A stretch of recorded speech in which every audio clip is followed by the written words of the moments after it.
Jean-Marc, we are very happy to have you here again. Thank you, Martin. Thank you. In this winter weather, which he said was even less winter than it was in Paris yesterday. So you're used to it. And we are so happy to also to be at La Bocca. First time for most of us all here, I heard, which is great. Some fantastic interior, and the food I hope will be very good. So we are starting off having 4 champagnes. We are having Brut Classic in Jean-Marc in the glass now. And after that we are tasting the Blanc de Blanc 11, which will be introduced at Monopoly in April. And then we have the new Hommage of William. And then Lallier Deutz 06. And I hope it will be managed in 2 hours time. We have Per Bill that has to leave as normal, a little bit earlier. So we try to handle all the champagnes for him a little bit quicker. So from here on, Jean-Marc, welcome again. And thank you very much. Please tell us about what you have. Okay. Welcome.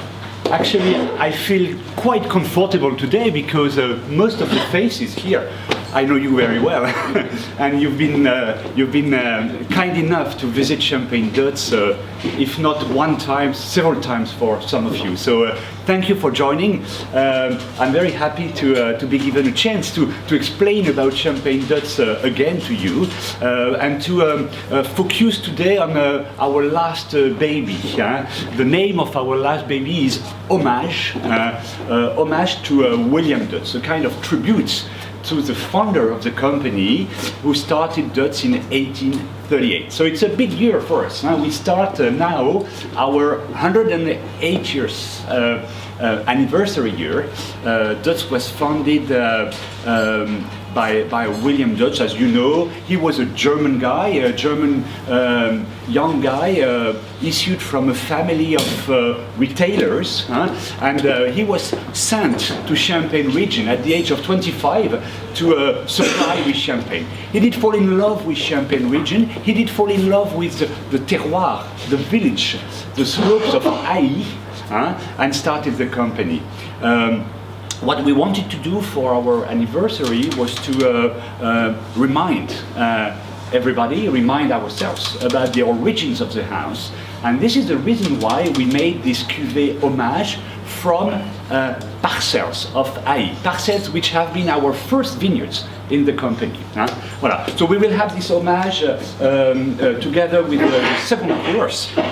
Before Hommage, I wanted to introduce, of course, the Dutch style with the Brut Classic. So we start this kind of aperitif from our non-vintage champagne, poured into Jeroboams. We like the big-sized bottles at Deutz. You know, most of you, that a big-sized bottle like a Jeroboam or a Methuselah or even a Magnum gives great conditions for maturing for our champagne, and you have always an extra bonus of freshness and delicacy, an extra bonus of purity when drinking this kind of big bottles. And it's showing well, and you deserve it. Voilà. Voilà. So at Champagne Deutz we celebrate our anniversary. We also celebrate a great moment. Last year was again a score year for Champagne Deutz. You remember Deutz was growing constantly year after year, thanks to the support of markets like Swedish market or other export markets. We have reached now a nice volume of about 2.3 million bottles. Maybe it doesn't talk to you too much, but it's a volume we expected, and it is the volume we wanted. We invested in the company in the last 20 years, something like 30 million euros, just to modernize the winery, and the goal was to reach this kind of size. It's not a big size, 2.3 million bottles. We do consider at Deutz the size as very reasonable, and I will explain why we want to stick to this little size. It does position our brand among a family of houses like Paul Roger, Bollinger, Roederer, Krug, which are limited in volume, but which are also paying enormous attention to their own and distinctive style. When talking about the style, Brut Classique remains, of course, the essential cuvée. When blending our wines, we always pay attention to Brut Classique in priority, and we would never embark on making a vintage dated or a prestige cuvée if we have not very much finalized the blending of Brut Classique. I'm talking about blending today because this is the moment. We started in January testing our wines from Harvest 17. Please don't ask me any question about Harvest 17. It's a nightmare. But we started testings, and we will continue testing our wines and blending our cuvées from 17 until the end of April or May. So it's a long exercise at Champagne Deutz. Because it's nothing like a secret. You know that Harvest 17 is difficult for Champenois people. It's a harvest that was attacked by botrytis and mildew and grey moisture, and it will be a challenge for champagne houses this year. We like this kind of challenge at Champagne Deutz. It's a kind of year which does allow us to show our difference, to show our expertise, to show that the organization we have at Champagne Deutz is made to offer continuity, whatever the gift of the year. Brut Classique is a good example of our capacity for continuity. We have a style, a distinctive style, and we try to perpetuate year after year. The Brut Classique we test now is very much a kind of harmonious champagne. You know that we are not looking for heaviness or huge body or a huge fruit in our champagne. What we try to find through the blending of different terroirs is, first of all, the harmony of the champagne. So nothing excessive in the Brut Classique. You have this kind of clean attack, delicate mousse on the attack. Then on the mid palate, journalists very often talk about elegant vinosity. Frankly speaking, I don't know very much what it means, elegant vinosity, but truly we are looking for elegance here. We are trying to make the champagne as accessible as possible. This is the virtues and the style of Brut Classique. Finesse, delicacy, accessible wine, and harmonious wine.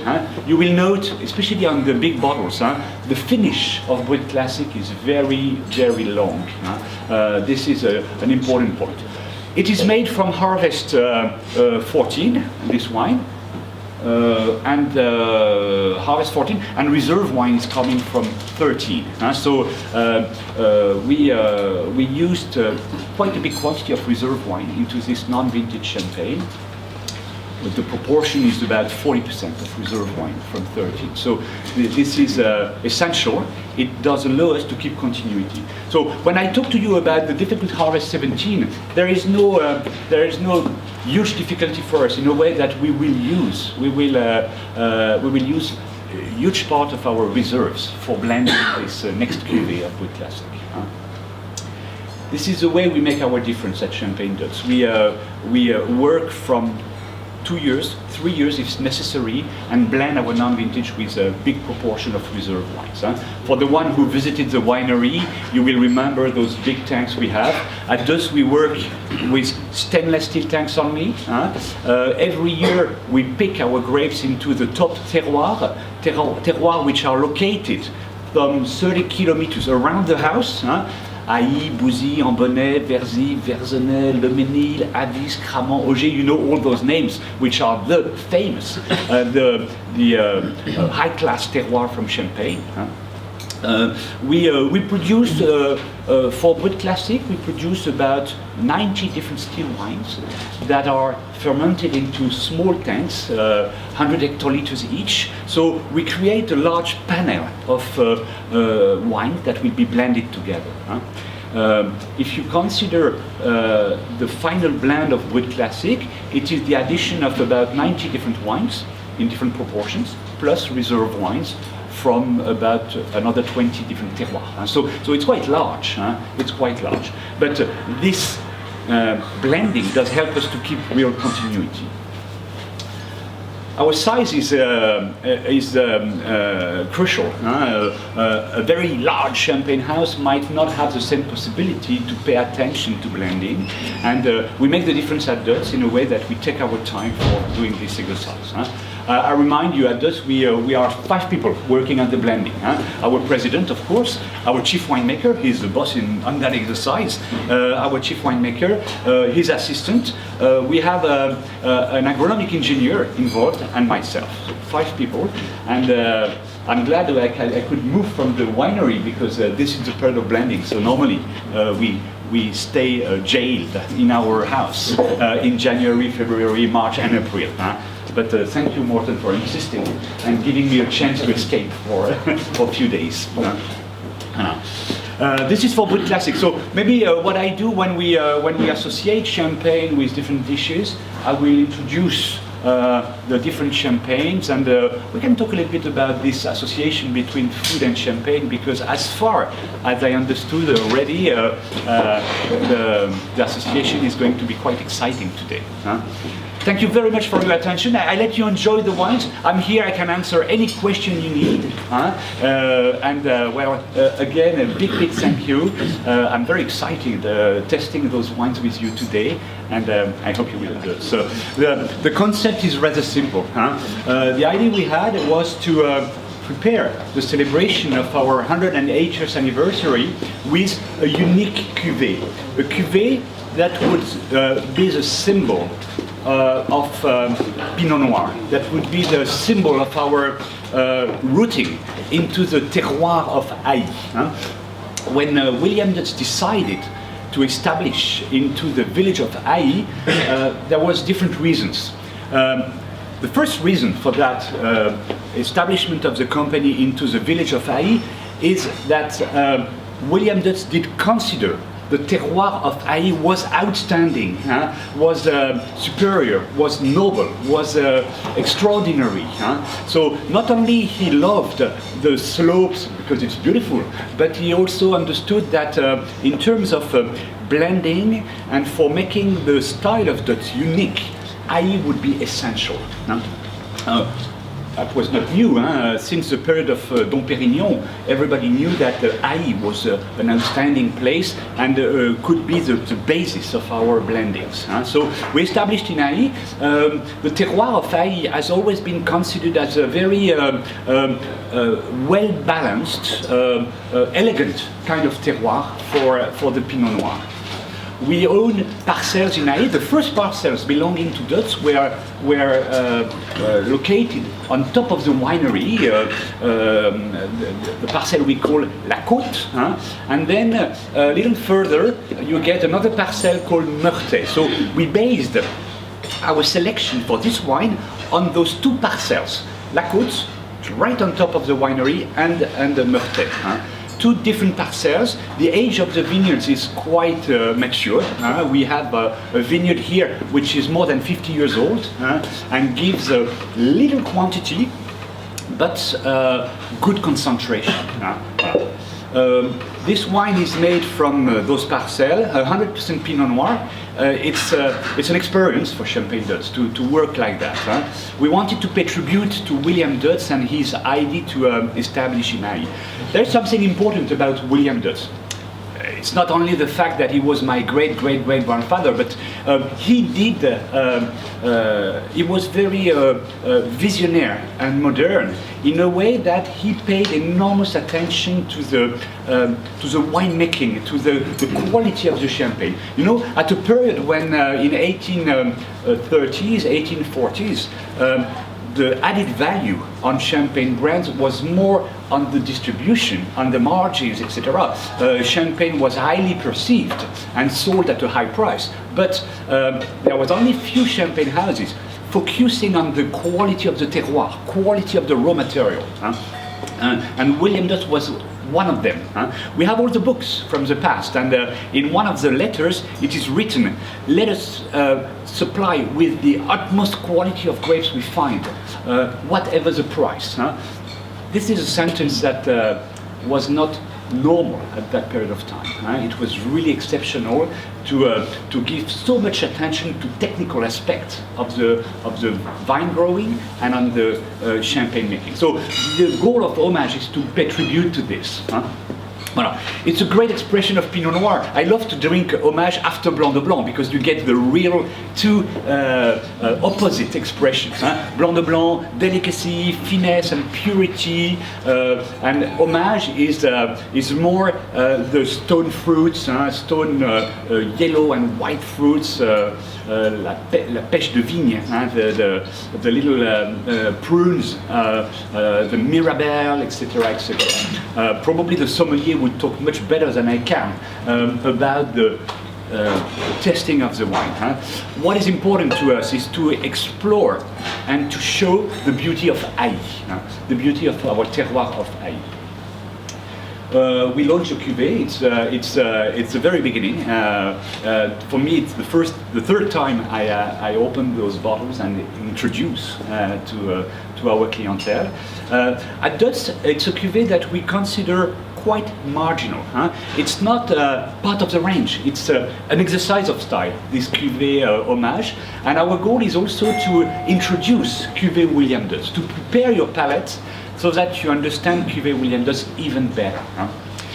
Here, we didn't really blend, so it is the opposite of our usual and normal speech about champagne. If you come home, I will spend 4 hours explaining to you our art of blending and selecting the different terroirs. And when we test this wine, we realize that our team can only try to approach perfection. But perfection belongs to nature. And this is a good example. If we had tried to make this Pinot Noir exercise year after year, it would not be extraordinary. It's only some years, exceptional years, that can allow to contemplate this kind of exercise. It's not a real first time for Deutz. Maybe some of you had a chance to try our Blanc de Noir or Pinot Noir 75 vintage. Maybe you've heard about this wine. We had in the past the same kind of experimentation made from 75 vintage, and it proved to turn very, very good. The wine has enormous potential for aging and keeping. Today it's already well balanced, well matured, but we can contemplate some 20 years, and I'm very curious to see how it will evolve and what it will become in 20 years. But I'm afraid it will all be gone because the quantity we produced was very limited. It's no more than 6,000 bottles. When you work from little parcels, of course, you cannot contemplate huge volumes. We have about 6,000 bottles available, and it will be our duty to organize with our importers and make sure we get the quantity you need for the Swedish market. I have a very important question. Is it available in magnums? No magnums. Only my private cellar. The question is important, and when I introduced in Belgium our cuvée Hommage, it was also the first question that was placed on me. Do you have magnums available? Yes, we will. But it's not ready right now. But we will start very soon proposing a little quantity. Of course, we couldn't make much of them. It will be mostly bottles, but we will have a little bit of magnums available. It's a kind of cuvée that will be quite éphémère, because we launch all around the world. With 6,000 bottles, it's very tiny. Now, we didn't want to position as a prestige cuvée. It's not because it is rare that we wanted to raise the price to the roof. And to us, the prestige cuvée of Deutz are cuvée William Deutz, cuvée Amour de Deutz, cuvée Amour de Deutz Rosé. This is different. This is an introduction to prestige cuvée, and therefore we positioned more in terms of value and pricing, more close to Blanc de Blanc champagne, a vintage dated champagne. So it's not the deluxe segments we are talking about here. It's more a kind of wine we took pleasure to produce, and our goal was to get close to our customers, close to the fans of Deutz. You know, we enjoy enormous loyalty with our brand, and we wanted to say thank you for our anniversary to our loyal customers. I know there is many of you here around, so I'm a bit under pressure. But we wanted to say thank you to our loyal customers and offer the possibility to experience this cuvée from Haï, which tells you a lot about champagne. So thank you very much for this opportunity you give me as well to open this bottle. I wish you all the very best. For the fact that Hommage is an introduction to Cuvée William Deutz, you can test immediately. Cuvée William Deutz is made of a majority of Pinot Noir, but you have the Chardonnay. You have the addition of about 30% Chardonnay, 35% Chardonnay maximum, which brings delicacy, freshness, elegance, etc. to the Cuvée William Deutz. Also, Cuvée William Deutz was matured for about 10 years on the lees. That also makes a difference. And when testing Cuvée William Deutz, you get all this mellow and soft and harmony that we expect from a prestige cuvée. It's a rather complex Cuvée William Deutz. You cannot enjoy it as a pure aperitif standing outside. You need to sit down with Cuvée William Deutz. You need to enjoy it around the table. You need to give time to yourself to explore the wine. It's a complex wine. The specialists will recognize the candied fruit, the skin of the orange. You recognize probably the boiled pears or baked apples. Everybody here, according to our experience, according to our personal test, we will capture something from Cuvée William Deutz. It is so large and so complex. Almonds, honey, spiciness, biscuity, brioche, whatever. All of us, we will capture something, and we are given a chance with Cuvée William Deutz to have our little moment of emotion for everybody. This is probably what makes this cuvée so much a prestige cuvée. William Deutz is produced in very tiny quantities. At Deutz, 80% of our production remains the Brut Classic. The priority, as I said, is given to our non-vintage. But on the top year, especially when the year is perfect on Pinot Noir, then we can contemplate 15, 20, maybe 30,000 bottles of Cuvée William Deutz. So it remains a tiny volume, but enough to show our expertise. In the Deutz range, we have on the prestige segment 3 different wines. Amour and Amour Rosé are more situated on the glamorous side. Cuvée William Deutz is definitely the most authentic cuvée of the house. We started Cuvée William Deutz from vintage 61 at the period of my grandfather. And the idea was definitely with William Deutz was to show our clientele all the expertise of Deutz with Pinot Noir, with those beautiful terroirs of Haï, Bouzy, Ambonnet, Verzy, etc. Voilà. A big cuvée that is very much dedicated to the gastronomy. You can associate many types of dishes with Cuvée William Deutz, and the Ville is one of the great associations. So thank you again to the chef who did allow us to magnify our cuvée. Right. At Deutz we have a restaurant as well. We try to keep our visitors for lunch, and our chef is preparing food that can match the dishes, that can match the champagne. The goal we have is to magnify our champagne with the food. And strangely enough, last time we introduced Cuvée Hommage at Deutz, we had exactly the same dish, the fish, that was made here. So, and they didn't know, but we had the same idea at Deutz, to associate Hommage with the fish and this puree. Cuvée William Deutz is doing very well with Ville. You can also imagine Cuvée William Deutz with some grilled lobster or kind of spicy food, etc. Voilà. Thank you very much again for your attention. Lovely to go through this range. Today the theme was Pinot Noir, and I'm glad we could do it together. Thank you again. Thank you.